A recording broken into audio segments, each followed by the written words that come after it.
Right, Barend, I'm sure we're ready to start. Yes.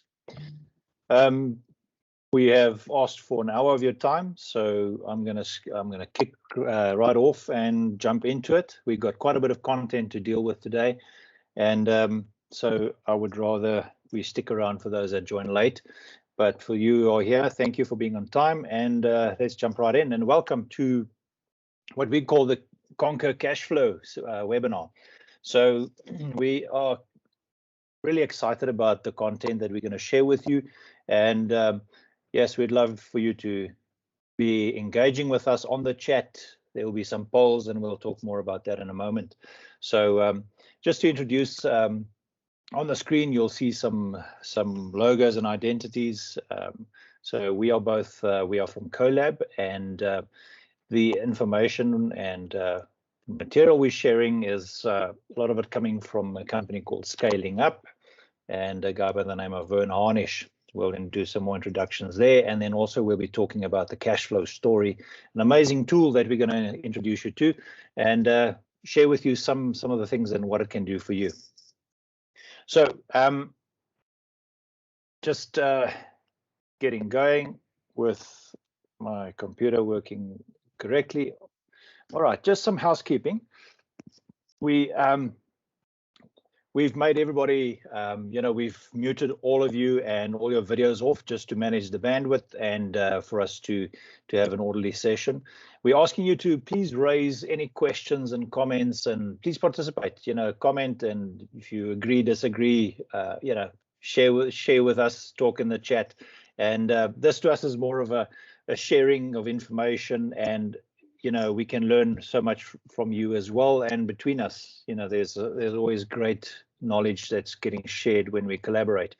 We're going to raise a few polls, or Ingrid's going to run a few polls for us throughout the session, and we ask that you just participate in those, and they'll pop up on your screen, and it's just an easy question, multiple choices, so you can't fail this one. And then also just to mention that we will be available afterwards for a short while for those who might want to have a little more discussion offline. So just to be clear, and also we are recording the session, and it will be available afterwards on the website. So jumping into our agenda for today, I'd like to deal with some introductions. I'll introduce myself in a bit more detail, the company that we represent. We're going to be looking at some of the challenges that you face as, I don't know much about you all. I'm assuming many are entrepreneurs, many are business leaders, you are in business. So, and this is what this is all about. So we're going to talk about some of the challenges, maybe some of your individual challenges. And then point 3, we're going to be talking about the numbers. Now, this is normally where the screensavers come over the eyes of some of my clients when we mention we're going to talk numbers, but I've positioned this as something for non-financial people. So we're going to try and talk as simple as possible, yet get to the bottom line, because we are all business people on the call, I'm assuming. And the key thing is how do we conquer cash flow? So we're going to talk about what cash flow is. We're going to talk about something called the cash conversion cycle. And then we're going to talk about a concept called the power of one, which is leading us into the next agenda item, where I'll be taking you through a really brief view of the software tool that we use, and really see the impact that it can have on your business. And we'll share some more, more of those stories. We'll lead into the cash acceleration strategies, or key tips that we mentioned we're going to share with you, but also looking at how we come up with the strategies for turning your cash flow positive. We will spend some time on answering some questions that pop up in the chat. Ingrid's going to help us facilitate that conversation. And then at point 7, I would like to really introduce you to a special offer. Now, we know that this is not for everyone, but we feel really confident that for some people on this call, this is a real blessing, and we would like for you to stick around and listen to what we have to share. Then, yeah, and then we'll hopefully close by 6 o'clock. So we're going to try and stay true to the time. Okay.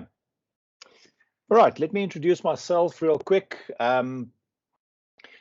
Like many of you, I am an entrepreneur. I am the founder and CEO of a company called CoLAB. It's a group of companies, and been in consulting and running a business for more than 25 years. And if there's one thing I can tell you is that I do understand the struggles of cash flow. I've been there, I've been through it, and I understand what happens to you as a human being when cash flow walks out the door. I understand quite a bit about business. I'm been consulting in strategic business performance, information technology, and also in project delivery across all the major industries. What this has taught me as an entrepreneur is, it's made me really passionate to help business leaders who struggle with this challenge of not just cash flow, but I mean, the whole thing around building a business, running a business, and to succeed in it. Our country is not positioned and built for entrepreneurs. It's probably one of the toughest countries in the world to start and run a business as entrepreneurs. So yeah, it really excites me to help business leaders to see the lights come on and just to help them succeed. Talking a little bit about my education, you can look at my experience if on the right, you can read through that. But I was trained as a chartered accountant and did my articles with KPMG, studied at the old RAU or the UJ today, and I'm a project management professional and a master scaling up practitioner through the Growth Institute, and also a cash flow story practitioner. And we'll talk more about that in a moment. On a personal level, I'm married to an amazing wife and I have 3 children. I call myself a best practical ambassador because to me, it's about how do we take the clever stuff and make it really practical for people like myself, people like you, and how do we get the stuff to actually work and convert?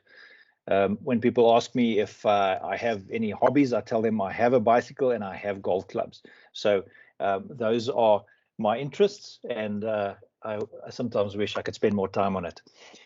To the right, you can get my details and we can connect if you so like to take down some of these details. All right. If I introduce our company in short, the company was birthed in 2008. One of the companies I started and have been running ever since. We've been serving more than 60 clients across multiple industries. We stopped counting at about 640 projects that we've delivered. And as I mentioned, our approach is what we call best practical, and you'll see that throughout. That's how we operate and how we roll. We're a 51% Black women-owned company, and as you can see at the bottom of the screen, these are the corporate clients that we have been dealing with for the past 15 years, and that does not show all the smaller businesses which we have been serving, hugely. So these are just all the brag wall that you tend to kind of show to your clients. If I explain what do, we consider ourselves profit improvement specialists. What that means is that we help driven business leaders like yourself to grow profits and to scale your execution capacity. Now, what this does is it frees up your time to focus on either growing your business or innovating and building and working on your business. One of the biggest challenges for an entrepreneur is to actually spend time working on your business as opposed to working in your business. And that's what we try and do and what we successfully do with quite a few of our clients. And as we say, it's without a major capital investment. So our price point is something that we are, really proud of. If we move on to looking at a little bit of your story, I'll start off by saying that, a recent study done by the US Bank found that 82% of small businesses fail due to poor cash flow management and even just a lack or a poor understanding of cash flow. Now, as you can see there, they qualify a small business as something less than 100 employees. In our context, it might even be a medium to a larger size organization, not knowing what your size of your businesses are. The heading says know your numbers. And as a business leader, if you don't understand the basic numbers of your business, you're going to be at a disadvantage. And the key thing is for you to understand your business, because your competitors understand the numbers, and they will always have an advantage over you if you don't get to grips with it. And today we hope to share and look at the cash flow numbers. At least let's get the basics in place. Now, if I ask you some of the things that most people identify with, these are some of the comments we get, that how people identify with the lack of cash flow or poor cash flow. And, please engage in the chat and tell us what your experience is and some of the things that you feel and experiences you have. So just mentioning a few: losing sleep over poor cash flow. Now, I've always prided myself that when my head hits the pillow, I sleep. But I have also experienced what it feels like when you do not have cash flow and what that does to you. The feeling of anxiety, or like you can't breathe, the whole world is just closing in on you because of all the unpaid bills. Another point is, I've asked myself sometimes, who do you work for? Do you work for your staff? Do they work for you? Because if you look at, you work to pay the payroll every month, and then not too long after that, it's VAT. And then it's the suppliers phoning and knocking, and then it's the bank manager, and just to repeat the cycle every month. I mean, it just kills you as a human being when this is what goes on in your mind. Who of you've made low margin deals just to get the deal because you know that it's going to bring in cash, but all you've done is just kick the can down the road because your cash is going, the lack of profitability is going to bite you in a few months when that cash starts flowing in. Now, another thing is, how much time do you have to think about your business? Just to think and just plan and see what that future looks like, as opposed to running around trying to collect money, running operational tasks. A big question. And it's often an indicator if I see how much time people have to just think about their business as opposed to just working inside of it. And often we find that clients tell us, you know what, I've forgotten why I started the business. I've forgotten why I have this business because I'm so busy just chasing cash. Now, please share with us what your experience is and how you experience these emotions and experiences. If we move on to looking at the numbers next, so I want to encourage you. This is not very difficult, so stay with me. For those non-financial people, this is what we try to keep it at. Now, if I ask a client what is cash flow, there's normally that question mark in their face, not knowing what cash flow means. But a business owner typically will say, well, it's the availability of cash when I need it. So if I have a piggy bank with money on call when I need it, that to me is cash flow. And I'm sure many of you will identify with this. When you talk to a banker, they'll tell you, but it's the ratio which describes management competence. Now, that's a harsh statement, but it explains why many of the bankers look at us the way they do. Because when they look at our cash flow, then they immediately, it gives them an indication of how competent we are running our business. If we look at the theoretical or the technical definition, book definition, it is the change in the balances in your cash and your debt between two periods of time. That's really the technical definition of cash flow, and I'll show you an example soon. But I love Vern Harnish's example, his definition. He says cash is the oxygen of your business. And I'm sure you'll identify with this because oxygen allows you to breathe. It gives you space to think. It gives you, it just refreshes you. It gives you options. It gives you time, to think and do things. So those are some of the key definitions that we find. And I love this statement. You might have heard it in different forms, but this one I saw where it says, sales is vanity, profit is sanity, but cash flow is the reality. A friend of mine once told me that, what cash flow is happiness. And at the time, I really appreciated that statement. If we look further at just looking at the technical definition, you'll find that cash flow really is as I mentioned, the difference between two, and let me just highlight with my pointer here, the opening net debt of your short-term debt and your long-term debt, so your opening balance and the closing balance between two periods. And the difference between them is what is defined as net cash flow. Again, Vern Harnish says that only your cash and your debt balances are facts. All the others, like profit, is an opinion. Most of your balance sheet is an opinion, because these numbers can be manipulated and tweaked, and a lot of creative accounting that happens. But if you look at cash, it's either in the bank or it's not. And debt, the people you owe money, they're going to come knocking. So that is reality. And so no matter what we look at the books, those are the key numbers we need to chase. If we look at the second concept, the next concept that I mentioned in the introduction was the concept of a cash conversion cycle. Now, what this means is it's the number of days from the time that you spent R1 on anything that it takes until it flows through your whole business until it gets back into your bank account. So it really measures how long it takes from you to laying out money till you get it back into your bank account. And there's two graphics that we can look at, describing a couple of cycles in your business. So there's a big culprit is your sales cycle, your production or make and your stock cycle, the delivery cycle, and then the billing and payment cycle. So all of these combined has an impact on what we call the cash conversion cycle, how long it takes for money to flow all the way out back into your bank account. And this is what causes your biggest pain, is money not being in your bank account.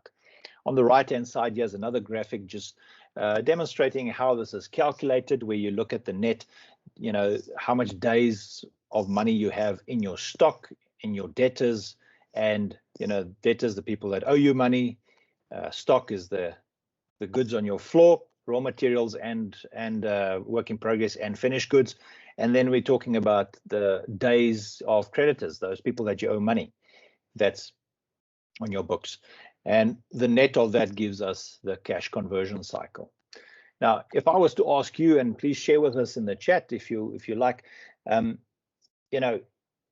if I walk into your management meeting, your monthly management meeting, and I ask you the question, can you show me either what your cash conversion cycle number is, or how many days of cash, operating cash, do you have in the bank? How long can your business survive if you don't make another sale?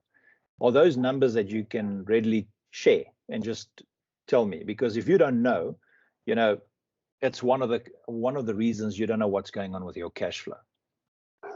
So talk to us and share, and we'll see when we get to the Q&A, we'll revisit some of your comments. If the next slide I would like to share is talk around, there are 7 financial levers, which are the key levers that you can pull and work and manage to actually improve your cash and your returns. And this is the tool that I'm going to introduce in a moment. And the tool on the right says it's called the Power of One, and it sits on a platform that a software platform, and it calculates the impact on your cash and your profits when you make small changes to either one or a combination of these 7 financial levers. And we'll look at them now quickly. Looking at the 7 levers, the first one is price.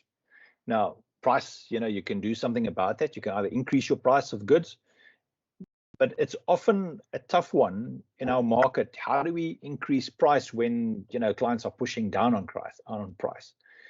But sometimes we think a little big on price. Maybe it's a small price increase we need to do. If we then look at the second one, volume, that's increasing the number of items you sell, the number of units.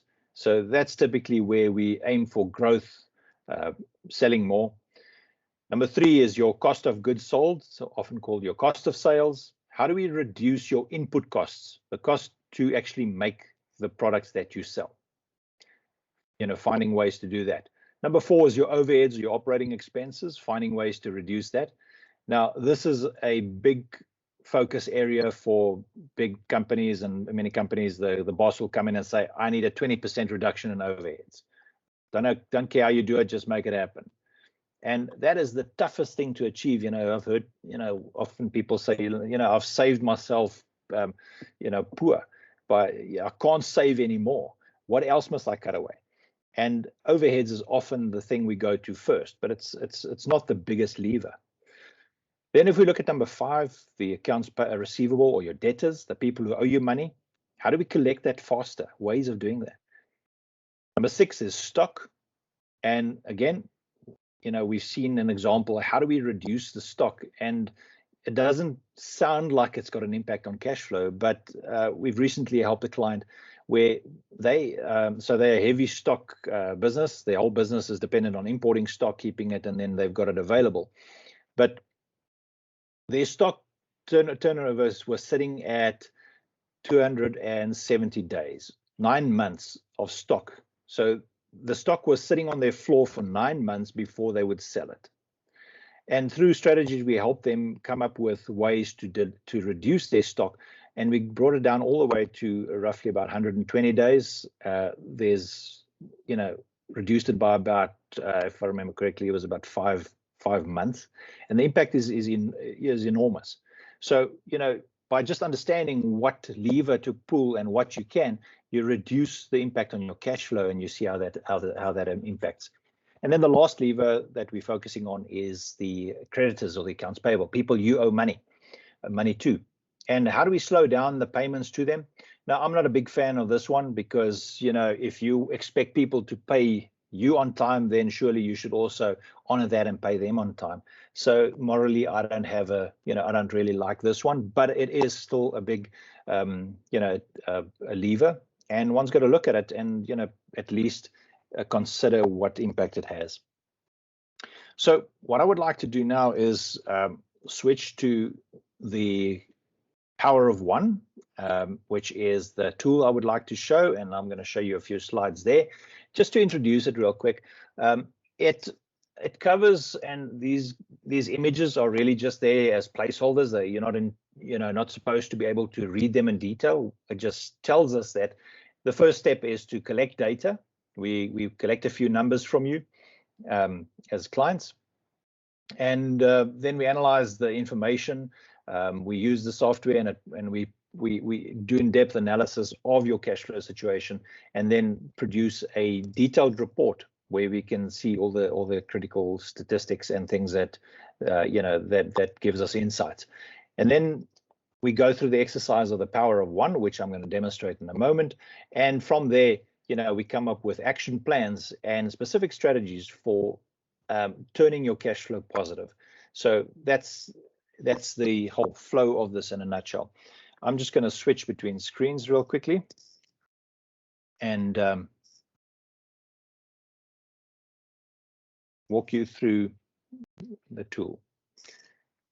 Ingrid, will you just tell me that it's in view? Yes, Barend, it's in view. It's still small. Yeah. Okay. So again, I apologize. This is a software platform which I can't do anything about in terms of presentation mode. So when we get to the key thing, the key element, I'm going to size it up so you can follow with me. Right now, we just see we're using a demo instance of a company called Williams Plumbing, and we have 4 years of financial information. Typically, we just need 2 periods, whether it's years or months, and one can look at looking between these. And we need between 12 and 20 numbers, so it's not a massive exercise to get the numbers in. What I'm just doing a quick show and tell here, if it will stay with me, of showing you. Goodness me, forgive me.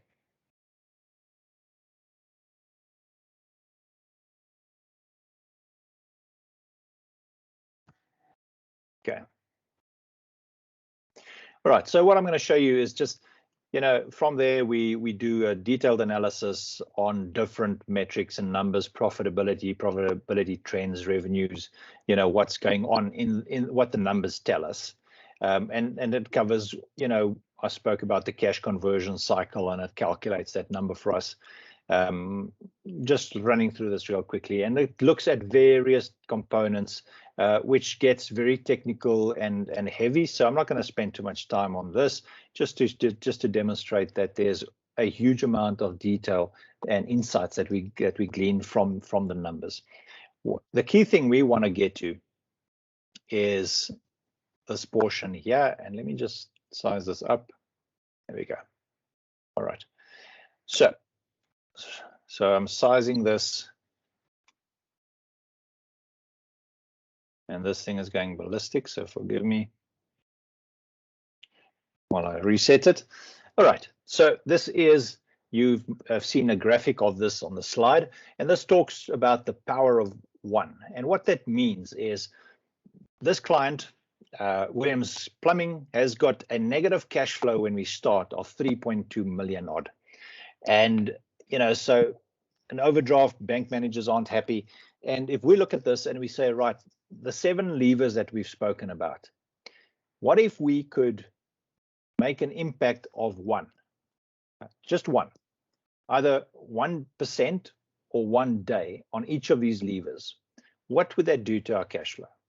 Now, if we look at the calculation, what this tells us is immediately we see that this small change on the right levers has given us a 1 million rand improvement on cash flow.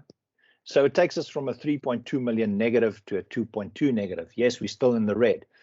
But now how do we, and if we look, firstly, this is our cash flow view, and this is our operating profit. So what does it do to our accounting view? So that's almost just under 1 million rands worth of profit. Now, what we can do is then say, right, let's tailor a specific strategy for our client. And we'll sit with Williams Plumbing and tell them, all right, well, looking at your prices, firstly, the market is tough. Is it possible to extract 1% increase? And they'll say, we'll say, hey, how about 2, 3, 4, 5%? And they'll tell us, no. The markets are rough. There's a lot of pressure on margins and on price specifically. So, but hey, let's set a target of 1%, which is a small number, but let's at least go for that. When one can get crazy here, but what's realistic? So we leave it at 1. Question is, do we want to grow volumes right now? And we might say, well, in order to grow our profitability or our prices, we might have to select key customers that are of our better customers, and we might have to sacrifice some of the not so good customers. So let's tell ourselves we're not going to grow the volume, and we actually reduce volume, because what you'll also see in this, if we grow the volume and we say, hey, we're going to grow the business by 5%, for example, then what it tells us is initially it's going to need 173,000 rand of money, cash, to actually grow by 5%. If we go up to 10%, it tells you how much money you actually need, because it shows you as an outflow here initially. Yes, we're going to make profits, but we're going to need cash of about 400,000 to grow by 10%. But for the sake of this conversation, let's say we're not going to grow, and we keep it at 0. We might argue that, listen, we can get a cost of sale, so our input costs, let's aim for another 1% there. We can put pressure on our suppliers. We have to take pressure on price, but let's see if we can reduce our cost of sales. On the overhead side, there's always fat in overheads because of various reasons. This number tends to grow. Lack of discipline. We don't keep our eye on it. Lots of recurring costs. Well, we might say, listen, okay, well, let's go for a 5%. You might say 1% is all we can glean, but the point is, we can increase that. We can look at our debtors days. If we can get our debtors in 1 day sooner, it adds 115,000 to our cash flow. What if we can get them in, so what is our average days that debtors take to pay us? Is it if it's 45 days, let's get them in at 5, gets 5 days back. Guess what happens? Just getting your debtors to pay sooner, your people who owe you money, you get more than R500,000 in cash contributed to your bottom line real quick. Stock is another one of those. If we can reduce, and I mentioned to you that we reduced this client by 100 days, I'm not going to put in 100 days, but if we can reduce it by 10 days, just to show you what happens to these numbers. Look at the impact this has, and this is on a business with a 40 million rand turnover. Okay, almost 800,000 rands worth of increase in cash flow because we're reducing, the stock that we carry. Accounts payable, we can say, listen, we're not going to try and mess with that because it could be that you're paying too early, then take advantage of that. But just to illustrate the point, by just tweaking some of these numbers, and you might even say, listen, we can not do all of them. That's the point, is really that real quick, you can squeeze out 2.5 million rands worth of cash real quick by just tweaking the important levers. And, this takes us to, we're getting close and to a positive cash flow. So this is really what I just wanted to talk through. Excuse me for the jumping in the screen. But hopefully this illustrates to you how, by just tweaking the right levers, we can, you can change your cash flow position quickly by focusing on the right things. Yes, it doesn't happen overnight because cash flow takes time. It took time to break it. It's going to take time to fix it. So I hope this is you find this as as exciting as we are excited about it, because if we just look at the impact it has on our customers, it's just seeing the hope returning and how excited people get when we do this to them. The next step of this exercise, what we normally do, we'll sit with Williams and say, all right, listen, we got to come up with an action plan. We've done the numbers now. How do we, and during this process, you look at the key elements or the major focus areas of where you will find strategies or actions that can be done. So these are the major focus areas I've spoken through. So the profitability component here, we've spoken through the 4 levers there in the power of one. Also working capital, that's another area. And then if we look at your cash flow practices, the first thing is to stop making excuses, like saying, well, that doesn't work for our industry. Well, what does work for your industry?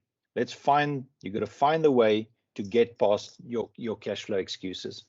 Another thing is the amount of clients I find that have cash flow problems, but they don't have a daily cash flow forecast.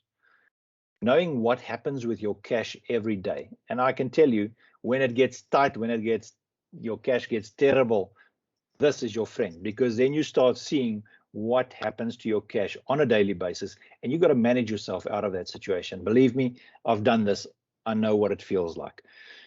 And then number 3, they're looking at least 1 hour per month in your management meeting. You got to focus on coming up with brainstorming new ideas for improving your cash flow.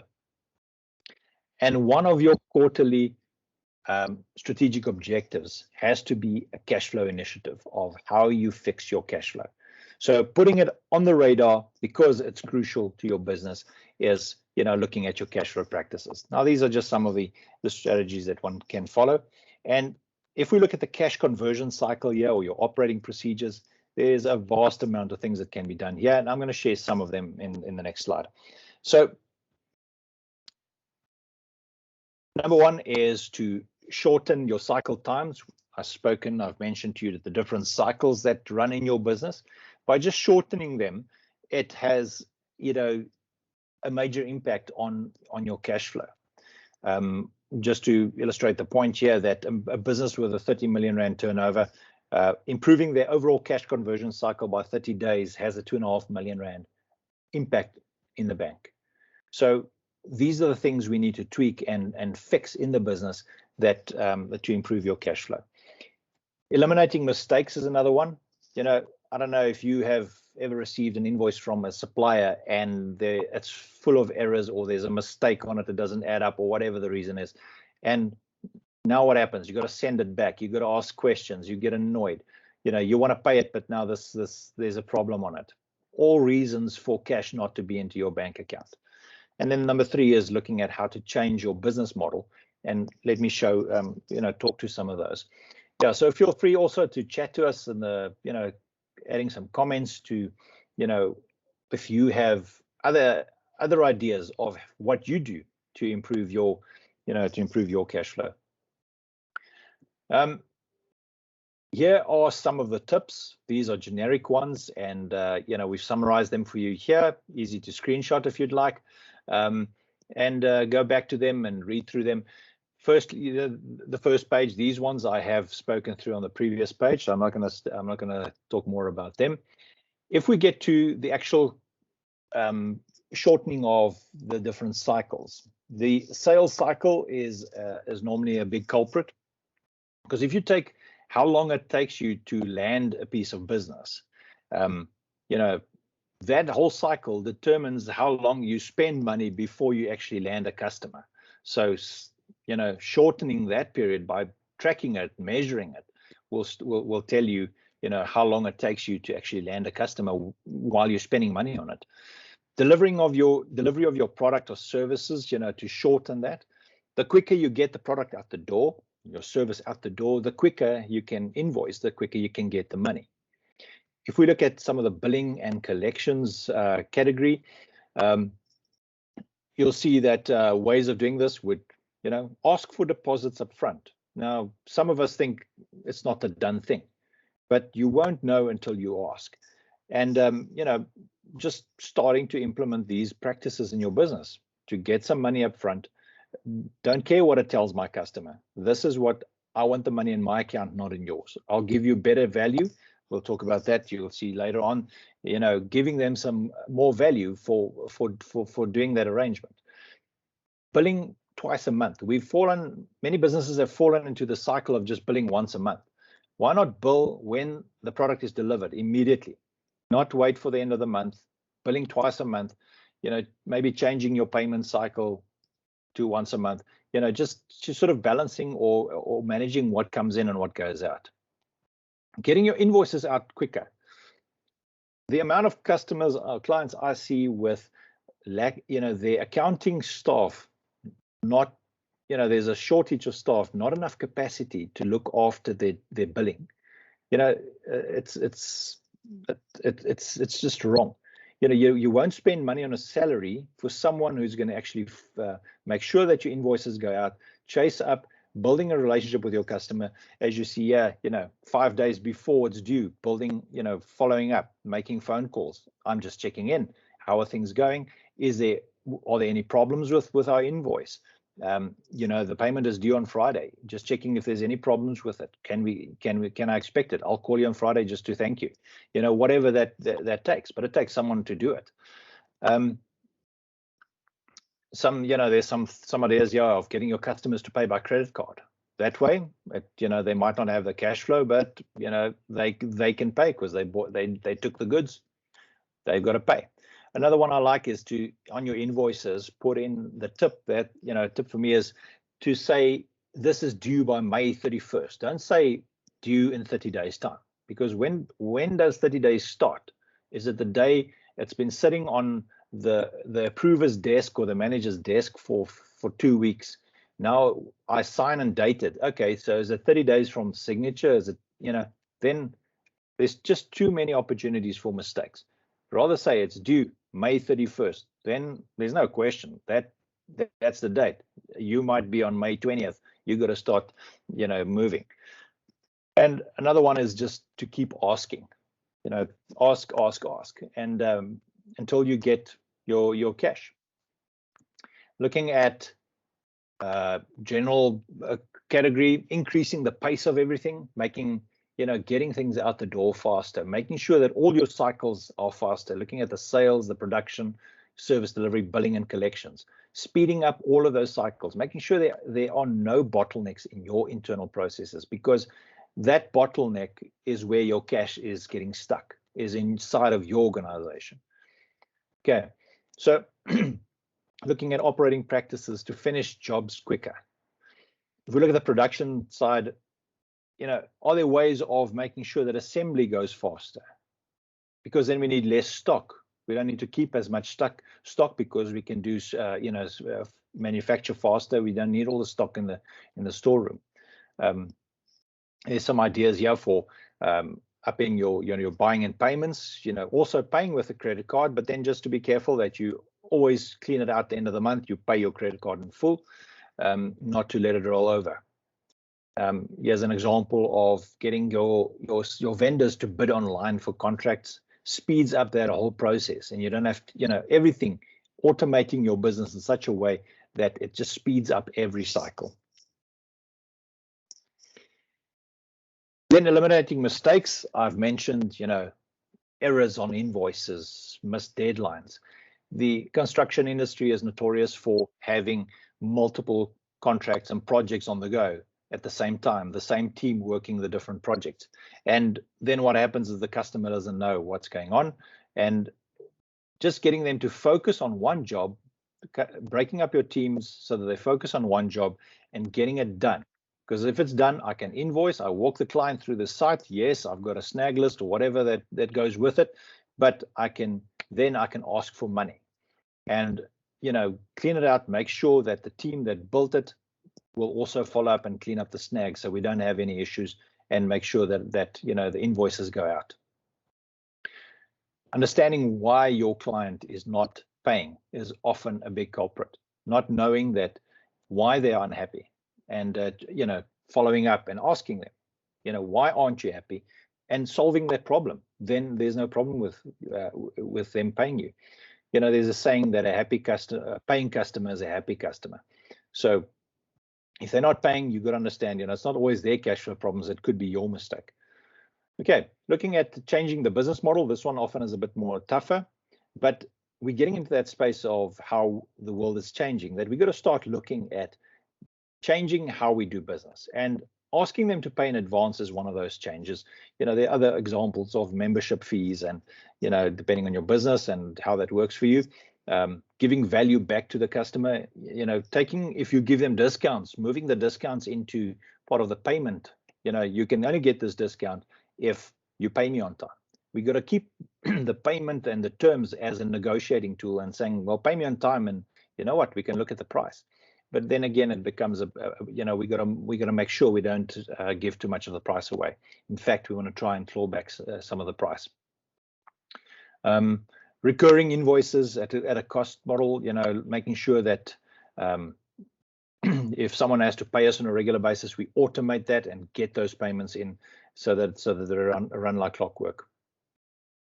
Also, here's an example of helping your customers to improve their cash flow. You might introduce a leasing option to them, and if you've got enough cash, then all of a sudden you become a banker to them, put you in a different market, in a different, adds another line of business to yours.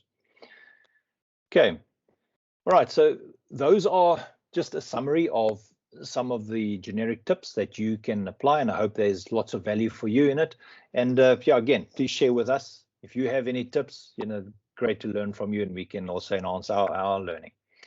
What I would like to go into next is what I mentioned was that we have an offer for you that we feel is meant for some people on this call.